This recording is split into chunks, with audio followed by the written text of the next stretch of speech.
Balikan naman natin ang mga balita mula sa Visayas.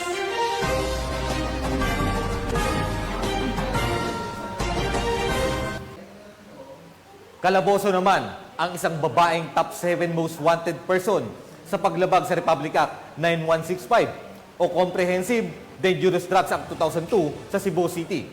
Tinutukan niyan ni Patrolwoman Likia Caniedo.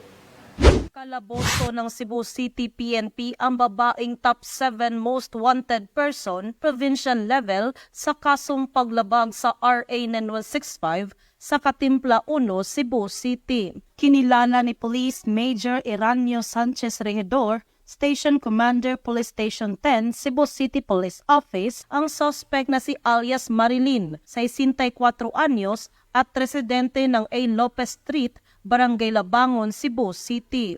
Ayon sa ulat ng pulisya, bandang alas 2 ng hapon nang maaresto ang suspect sa bisa ng warrant of arrest para sa kasong paglabag sa RA 9165 o Comprehensive Dangerous Drugs Act of 2002 na inisyo ni Presiding Judge Pamela A. Baring, Regional Trial Court, 7th Judicial Region, Branch 21 sa Cebu City na may 200,000 na rekomendadong piyansa. Kasalukuyang nasa kustodiya ng Police Station 10 ang suspect habang ipinagbigay alam na sa kinakulang korte ang pagkahuli nito.